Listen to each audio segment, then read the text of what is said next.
The following was originally written and recorded in 2020, early 2020, as number 5 in a series going under the heading Peter's Aged Awareness. Originally, each of the essays followed a quotation from various of Duane Heppner's Amazing Romantic Adventures series, books that should be read by anyone interested in escaping this physical plane and the dire things that are rapidly approaching it. Before I start, I would like to thank those kind folk who have written encouraging words after my earlier efforts, and hope you will find this one interesting too. Apparently, we all dream during certain periods of our sleep every night, but we seem to only occasionally remember our dreams, or frustratingly short excerpts from them on awakening. What therefore, one may ask, is the point of dreaming if you remember so little of it? I would suggest this argument could equally be applied to previous lifetimes. And as with previous lifetimes, it is possible to explore dreams or have them shown to you in some detail, and thereby show there is very much a point to it. It has to be said, however, that it is probably easier to retrieve forgotten dreams than it is forgotten previous lifetimes, but that ultimately depends on the dreams or previous lifetimes themselves. In the case of dreams, retrieval can be facilitated by singing the NUUU regularly. Eventually you'll start to remember more of your dreams, but in particular the more meaningful ones.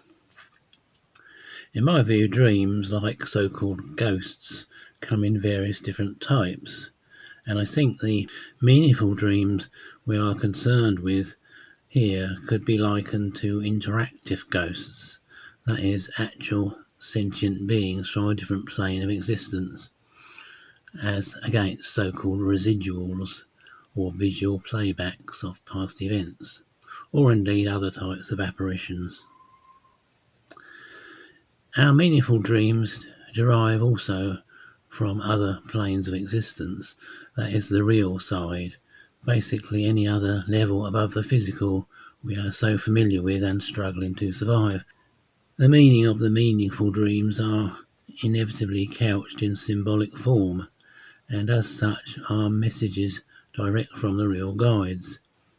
These will start to become a regular event once the real guides become aware of your sincere attempts to contact them, and the best way of doing this is by the NUUU, as mentioned above. This may seem odd, but it is a kind of signal to them that attracts their attention. This is not to say that the real guides may not already be aware of you and your genuine desire to rise above the lower levels and onto the real universes, even before coming across Duane and or before him Paul Twitchell and their presentations. Indeed, logically, many advanced beings must have found their way back to the all-ears, the ultimate goal of our journey over past millennia, without such assistance, even the real guides themselves. We are, however, extremely fortunate to be here at this time and to have Duane and his wonderful books, etc., to show us the way. For my own part, I strongly feel I already had some inkling at the very least about all this and brought it with me from my last lifetime. It is for this reason I earnestly believe the real guides felt I might just be worth persevering with and relieve me of much of the karma I might otherwise have accrued. Certainly the meaningful dreams started at a very early age. At, I believe, somewhere around the age of 5 or 6, I started having a terrible recurrent nightmare, which I can recall vividly to this day, almost 70 years later.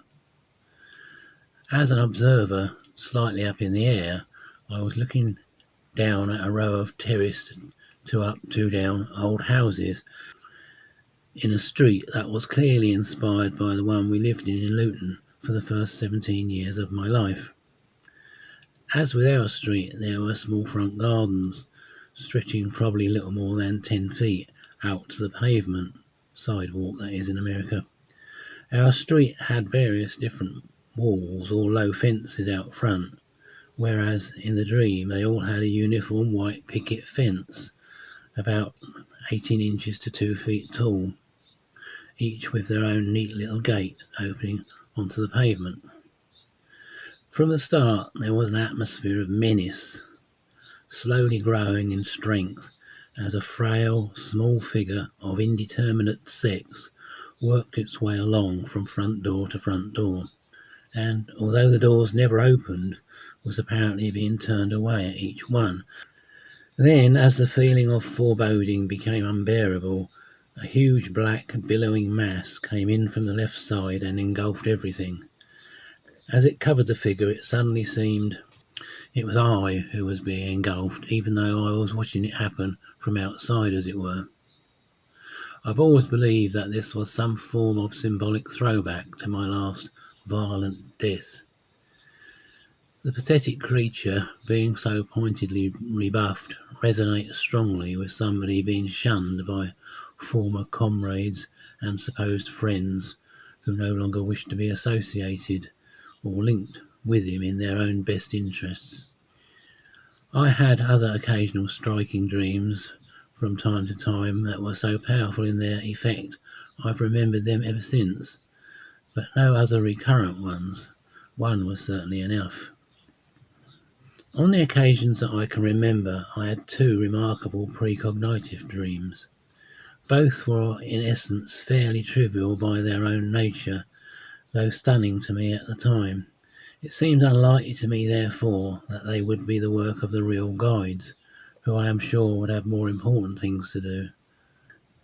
Certainly I got more than my share of their incredible help on many far more meaningful matters at other times, but who am I to judge? The first dream, not necessarily in chronological order, as I do not remember exactly when this one occurred, though it had to be in the very early 1970s, concerned my first car, which I owned between 1968 and 1971. It was a 1958 Morris Minor 1000, or Moggy, as they are affectionately known in the UK. Properly developed, it is said, they could have been the UK's answer to the Volkswagen Beetle. Nevertheless, on this occasion, the clutch had decided to go. Conveniently for me at least, it decided to do this only a few hundred yards from our house as I set off for work one morning, and my old dad was at home as this was the start of his annual holiday from work.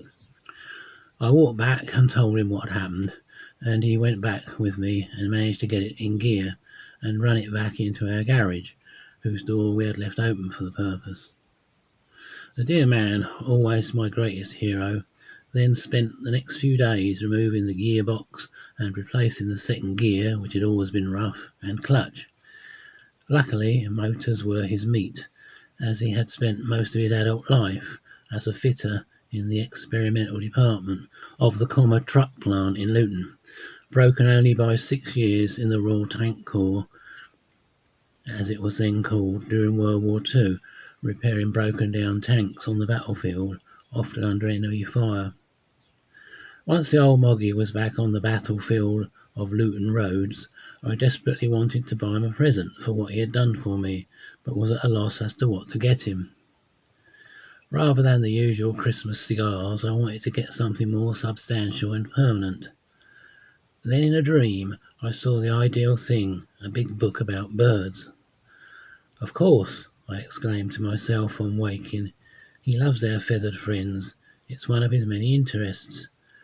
Next day in the lunch hour, remembering the only bookshop of note at that time in the neighbouring town of Dunstable where I worked, I went up the fairly small side street concerned, one I had not been up for a long time, it being a fairly tiny shop, evidently a converted 2-up 2-down terraced house. It had only one tiny shop window, and there it was, prominent against the handful of books vying to be seen in the window, A magnificent thick volume boasting a large picture of an owl practically winking at me on its cover, which turned out to be an encyclopedia of British birds, full of glorious colour photos of every one of our native species. My old dad was visibly moved when I gave it him, and said it really was something he had always wanted.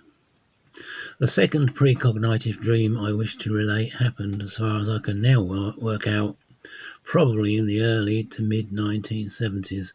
While based at our Dunstable offices, due to their being very short-handed after 2 or 3 people had left, I was asked to spend odd days over at the head office in Luton to help out. One night I dreamed briefly of a boy who used to live down our road when we were kids and was a friend of mine. His name was Dave. Eventually his family moved away. I was probably about 10 and I never saw him again. Not, that is, until the very next day after my dream, many years later, by which time we were grown men. I was walking down from the Luton office towards the town, probably mentally miles away as usual, when a voice from the road shouted words to the effect of, "Hello, Pete, how you doing? Can't stop, I'm late for work." I looked to the street to see Dave passing by on a moped and just had time to return the greeting. Had I not had the dream, I'm pretty certain I would not have realised in time who it was and been able to respond in time. Other people had precognitive dreams of great disasters, like the Titanic and Aberfan, the Welsh mining community that lost a generation of children when a huge coal heap collapsed and engulfed, amongst other things, the village school, killing more than 140 children and adults. My such dreams concerned a book and a long-lost childhood pal. Still, on reflection, I think I prefer mine. Going back to my earlier analogy with types of ghosts, these type of dreams could be likened to the so-called anticipatory apparition. Perhaps a less familiar phenomenon than the others, they are certainly some cases studied by the London Society for Psychical Research, the SPR, over the years. One typical one concerned somebody upstairs at home, hearing the front door going, followed by the sound of footsteps up the stairs. On opening the door to greet the visitor, there was nobody there. Then, a short while later, the sounds were repeated, and this time a visitor entered the door. The theory goes, in cases like this, the visitor must have been strongly anticipating their calling at the earlier time in question. However, that being so, you would think this would be happening all the time, so I find that a rather weak argument having regard to the rarity of the phenomenon.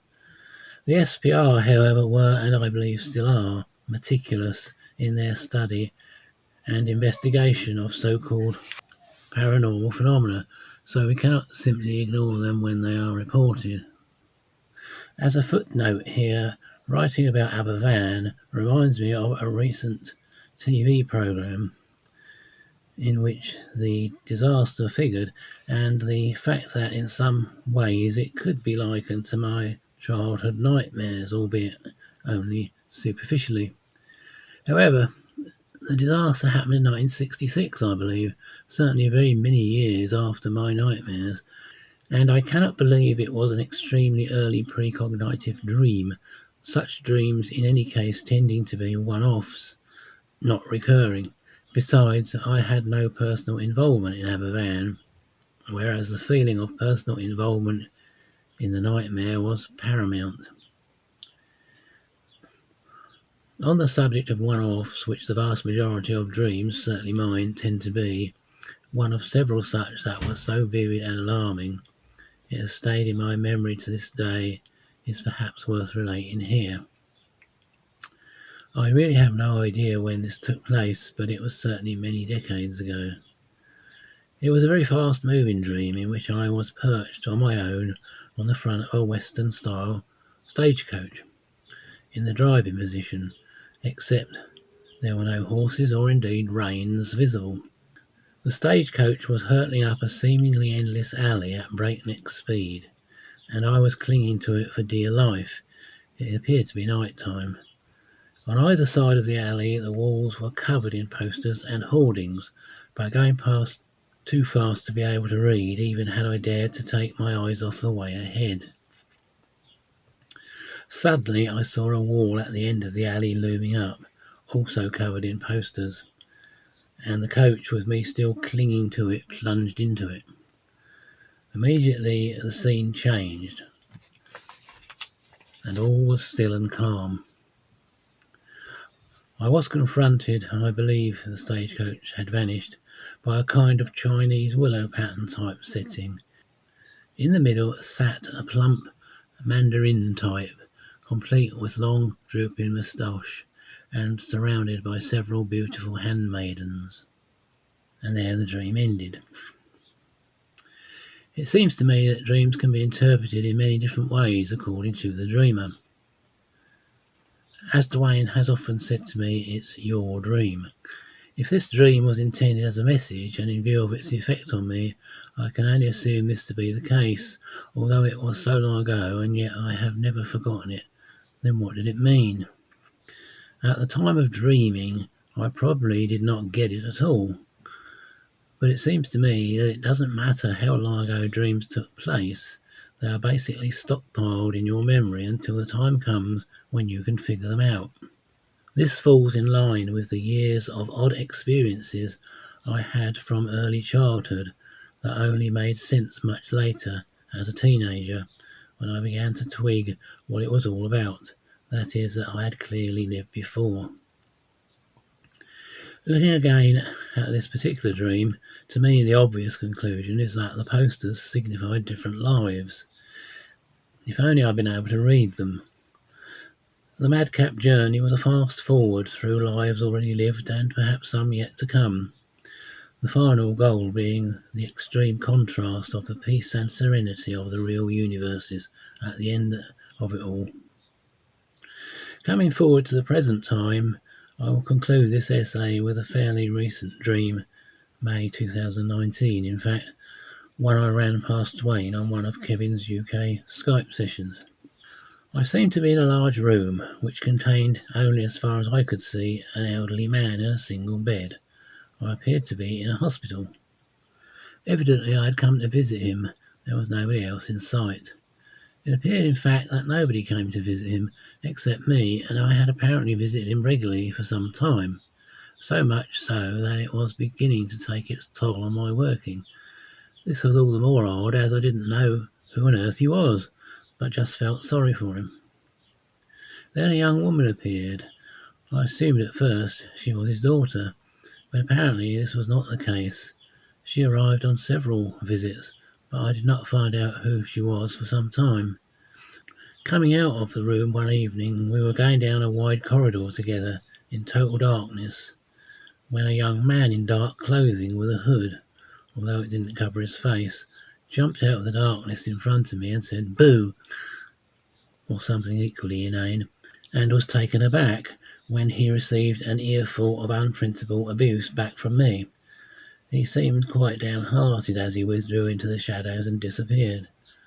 I wished I hadn't been quite so rude, but it had made me jump. It now appeared that the old man had passed on, and for some reason the young woman, who it now transpired was a school teacher, wanted me to come to some kind of meeting at her school one day at 10 a.m. Accordingly, I found myself driving to the school in what I now knew was Luton, the large town I had been born and raised in. I know most of Luton pretty well. I had lived there until I was 27 when I got married. Yet in the dream I suddenly seemed lost, or at least could not remember the way to the street where the school was. Oddly, the large main road I was driving down was deserted, in fact totally devoid of any vehicles, human or mechanical, moving or stationary. I noticed the road and the pavements were turning white with a fine layer of powdery snow. I was driving my present car, which I had only then had for some 11 months, so it appeared to be in the present time. Suddenly I could see the woman in a large, sunny, well-lit room with her apparent head mistress. sitting either side of a large desk. I was still driving. It was now 10 a.m. and I apologised for the fact I was going to be late and mentioned in passing the snow. Neither of us appeared to have telephones, cameras or any other device that could explain how we managed to see each other or converse in this manner. A voice, possibly the headmistress's, said, "What snow? It's not snowing here at all." In the meantime, the teacher had stood up and left the room, saying there was no point in waiting here and she would be back later. That was basically the end of the dream. Having mulled it all over, I put some suggestions to Duane. He agreed my suspicion that the teacher was very likely one of the real guides. I had not realised it, but falling snow apparently is a metaphor for the real side, and the fact that nobody else in the dream could see it, although the guide obviously could, was confirmation that I was on a different wavelength to others, hence presumably also the deserted street. I mentioned in my summing up to Duane that I had once, perhaps 25 or more years before, been told by a self-styled clairvoyant that he was getting the message that this life was my last chance to get it right. At the time I had mentally brushed it aside, but in the light of what is happening now in the world and the apparent narrow time slot to take on the NUUU, maybe he had been right. Duane said he knew there were many clairvoyants and similar who had genuine knowledge and who got it up to a point, but only up to a point. I also mentioned that I wondered if the guide was indicating to me that I needed to pull my socks up, and maybe they were getting tired of waiting for me to. I felt I had lived for thousands of years on Earth. I had had past life sessions going back to as far as ancient Babylon, 2,000 to 3,000 years ago, and felt extremely world weary. Duane did not come back on this, but I guess he felt that was for me to decide.